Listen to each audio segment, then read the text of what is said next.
All right. Hello, welcome everyone. Namaste, namaskara from the liminal space from me, Ritu, and And Anupa, and we are back in the liminal space to explore topics that are relevant, that are very dear to us, that we observe, that we experience. And in line with that, today we are going to talk about what's happening to us as individuals, as communities, as people, as human beings, while we are living in a world which is so volatile, so uncertain, and so unpredictable. I don't want to name the events. We are all aware of what's been happening around us because I think they are pretty painful and traumatic.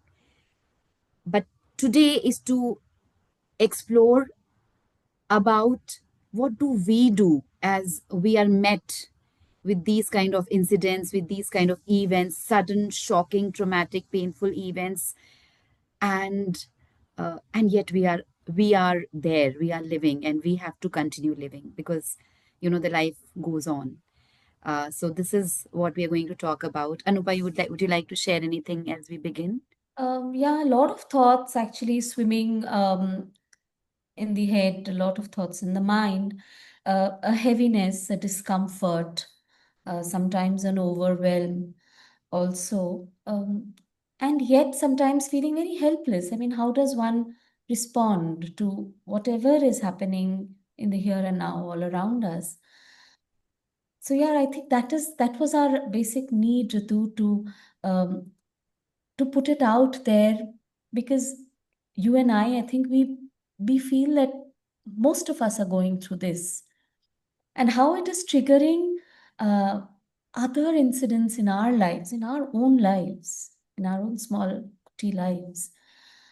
I think that was why we wanted to come together and talk about this and put it out there and help people like you and I maybe talk about it. Right. I think I totally agree with you. I think just expression.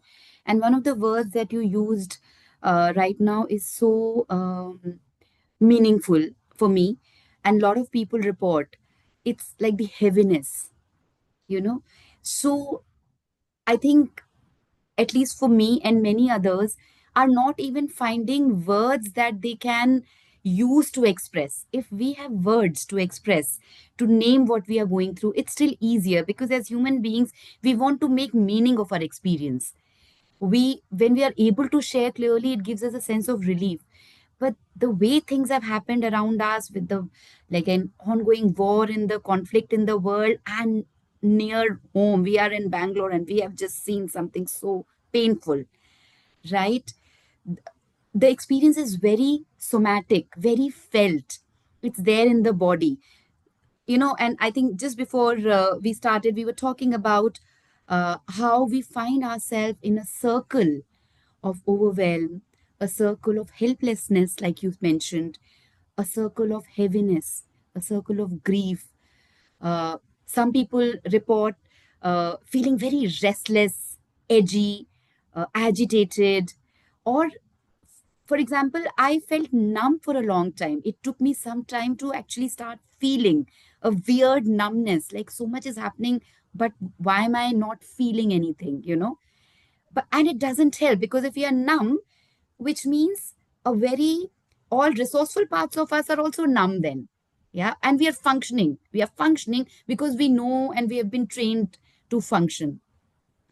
And today's conversation is our intention is to talk about how do we move from that circle of overwhelm, grief, restlessness, anxiety, edginess, fear about uncertainty, at the various kind of fears that we feel, to move into a circle of maybe expression, like you said, sharing, uh, presence, a circle of being present to what we are going through and find a language and a space to express it. Yes. Yes. Yeah.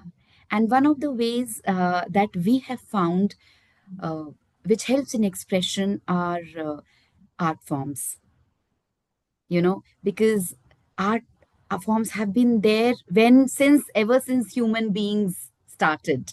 We have told stories because I think that helped us evolve as human beings also. We have painted or scribbled on walls because that helped us. So that's one of the uh, easiest, the simplest, most accessible ways to move through these very turbulent times. Yeah. Absolutely. Yeah. Sometimes, Ritu, like you were saying, feeling numb. How Yeah. does one, and we are so classically conditioned about our Yeah. work, our Yeah. jobs, Yeah. we go about being functional. Yeah. Yeah. With that numbness, it's like another baggage added to our regular baggage, and we go about it. Art, any form of art, is non-verbal sometimes, is very, very helpful to make us come back to that circle of presence that you were talking about. Yeah. Whether I express it through a painting or story or through music or through theater, whatever form, right? Yeah, and also the circle of overwhelm was you were talking about. This image comes to my mind. We are all social animals living in families, children, husband, parents. Anything that happens in the macrocosm affects the microcosm. Anything.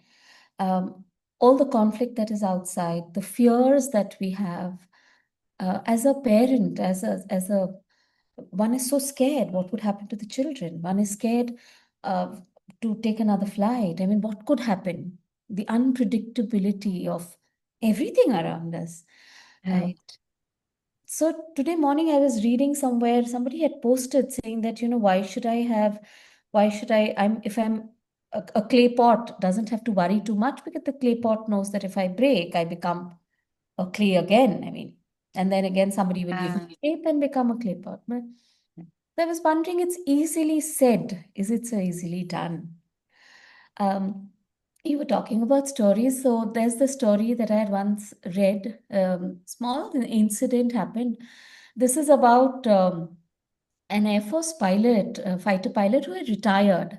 And he had gone one day to have dinner. He and his wife had gone one day to a restaurant to have dinner. And as they were having a conversation and enjoying dinner, there was this other gentleman there, young gentleman who was also there with his family, who walked up to the Air Force pilot and said, "Sir, you are so and so, right?" And this gentleman looked up and said, "Yes, I am. And do I know you?" So the Air Force pilot, the other gentleman said, "Sir, I was the man who would pack your parachute when you took off for when you took your fighter plane for the battles. I was the man who would pack your parachute." And they got talking and they had a conversation, and then both families had dinner and they left. This retired fighter pilot went back home with this feeling that all his life as a pilot, as a fighter pilot, he had gained so much accolade. He would fly fighter planes and he would go into wars, but he never knew who packed his parachute. He never knew the name of the gentleman, the face of the man or the woman, or who packed the parachute. That was his life saving. If something happened to him, there was a backup. He didn't know, and that made him feel so. It made him feel very pained. That small things. I mean, it is not something very big that you know the name of someone who has your back, but do we give enough awareness, mindfulness to it? In such times, difficult times, Ritu, you were speaking of overwhelm and the circle. Whatever spills over, when the overwhelm spills over, I think it goes to our environment, our families, ourselves. It affects our lives, our work. But when we talk of presence, when we talk of resourcing our mind, do we take care of all that we have? Because that is so much taken for granted. Do we in these times, like I reach out to you, Ritu, I'm feeling so disturbed. It's so there's a nagging pain. I still have a pain at the back of my head, and I know I'm overthinking. I reach out to you. But do we reach out? I mean, do we acknowledge the people whose shoulders we cry on? Do we acknowledge enough the people who have our back? That's Yeah, also a little support, a little presence. right. Totally. I think, yeah, of course, I think you and I have been each other's parachute, packing parachutes for each other. And uh, we knew that if we are falling, there is a button we can press, whether it's a phone button or actual, we ring each other's doorbell because we are able to do it. We are in same city. And we can have that moment where we feel we are held and we are not just falling and sinking. And I think for today, our intention of getting together, meeting up, and sharing this story is also to put out this particular reflective point is to acknowledge the people who pack our parachutes. Yeah. We cannot control what's happening in the world. Uh, what we can do for ourselves, for our children, for our families, for our for communities around us, is to be first take care of ourselves, be aware of those who are those people who pack our parachutes, and our presence will then become the first point, in that link that is created, because if we are present, we can enable the other person. That's what we can do where we are in our position, right? Support each other because we don't know the depth of distress that people are going through. Absolutely. We are not aware of it. And like you said, we are functional. So, like robotically, we'll do. And hence, in our little ways, uh, let's reflect on folks and people, on real people who pack our parachutes and acknowledge them. And let's be parachutes, pack parachutes for others too. Yeah, let's Because be other that's, parachutes because it is so important.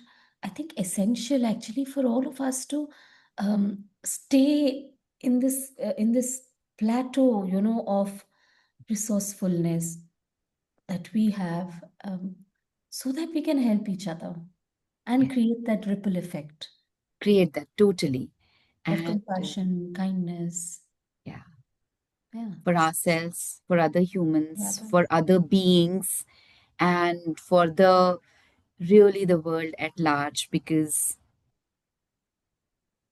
that's what we need. yeah. Yeah, That is in our capacity to do. that's what we can do, right? That's what we All can do. right. So that's it for today. Bye bye, all of you who hear us. Thank you for From listening to all us.